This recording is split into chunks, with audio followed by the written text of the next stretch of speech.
Good morning, everyone. So, today we'll be doing a presentation on the CRAAP test. The presenters for today are Marla Brown, O'Neill Powell, and Roxanne Nelson. So, the acronym CRAAP, the C stands for currency, which is the timeliness of the information. The R is for relevance, which is how the information fits your needs. The first A is for authority, which is the source of the information.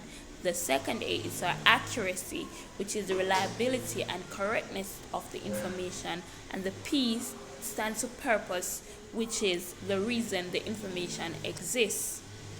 We will also be informing you about what a CRAAP test is, the importance of a CRAAP test, as well as making you aware of a few instances where the CRAAP test is beneficial. We will also be making a comparison between two websites so that you will be better able to understand or see the CRAAP test at work. Hi, I am Roxanne Nelson, and I will be sharing with you the importance of using the CRAAP test.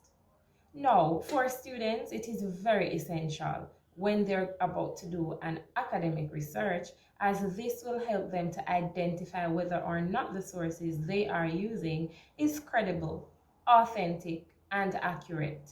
It also gives them the idea and helps them to know whether or not the source or the publication that they're about to use is actually posted or shared from a reliable source.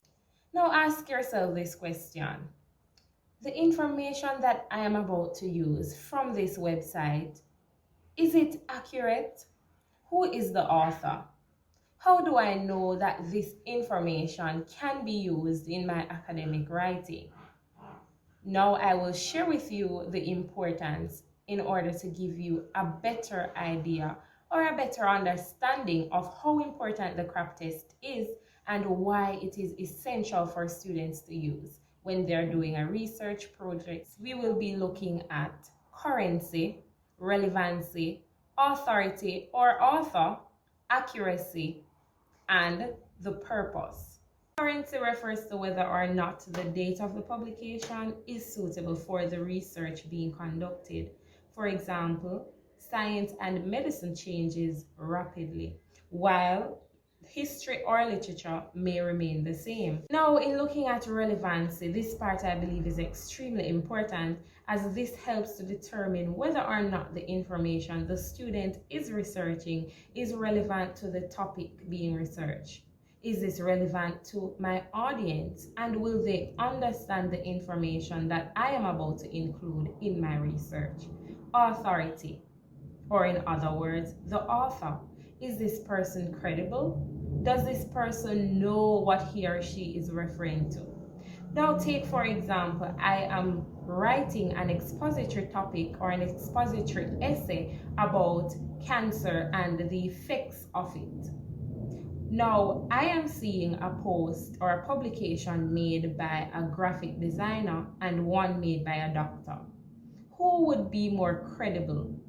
Is the graphic designer more credible to speak on the topic, or is the doctor more credible to speak on the topic as it relates to the effects of cancer?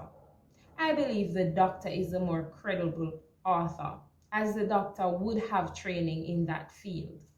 Now, let us look at the accuracy of the information.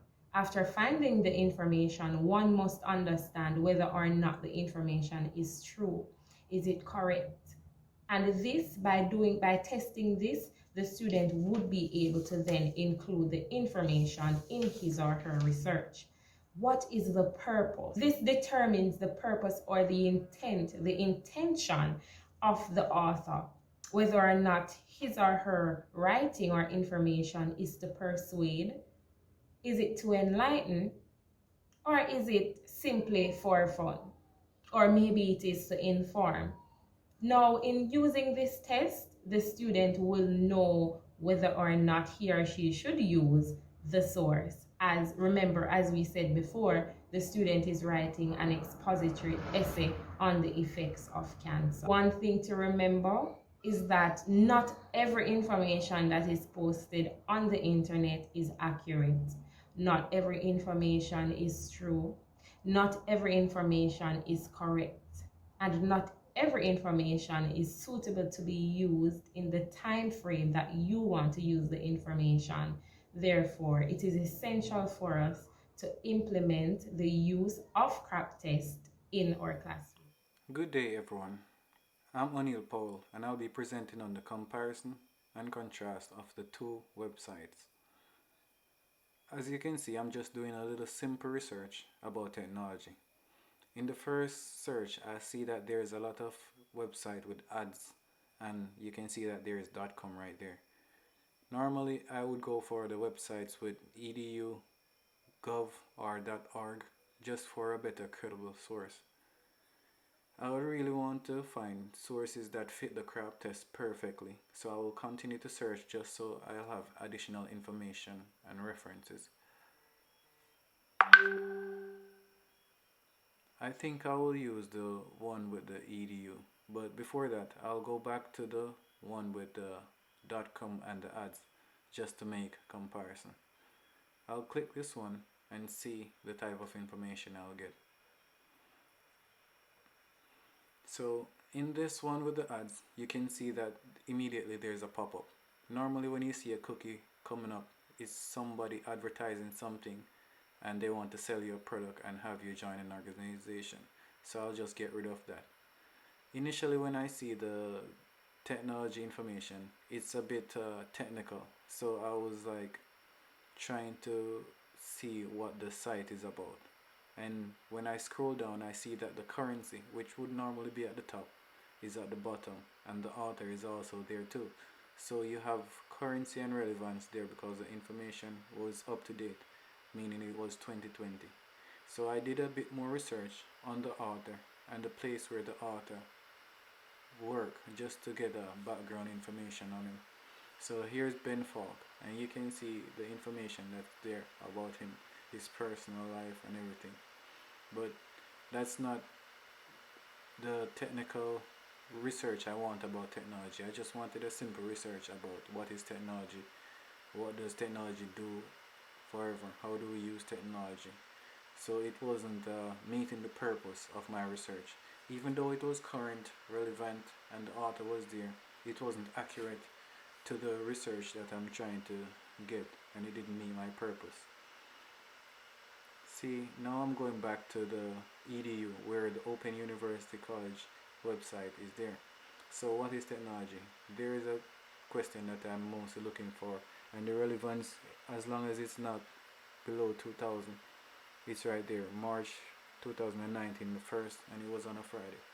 So there they're saying the role and the impact of technology is both in both our personal and working lives. Then there I see that this is information that caters to the common man. So I basically did a bit more research on the author just to see the type of person who is behind it. You can tell by the research of Andy that he has an educational background and he's a lecturer at the Open University. I've actually did a research about Stuart Hall, who is a prolific Jamaican, and he worked at the Open University for some times, writing things about sociology and things about our historical nature as Caribbean people. And it was a very good read. So then and there I was very interested in reading it. You can actually see some of Andy's work and the persons who he collaborated with. I actually think that the Open University, based off my knowledge, is a very good institution. So I was drawn to get the information from there. So in this work, I could actually see the currency, the relevance, the authority, and it was accurate because it was a simple research, and I think it met the purpose of what I was trying to do. Technology is not a neutral word. Different people will give different meaning depending on their viewpoints and context. So there I have a perspective on technology as well as how it caters to the common man. I think this will actually be a good source for me to extract from and give credible source. Like you would see right there, I would actually have all that information to give the credible source their credit. So I think this actually meets all of the CRAAP tests as outlined by my classmate Roxanne and Marla in the previous clips.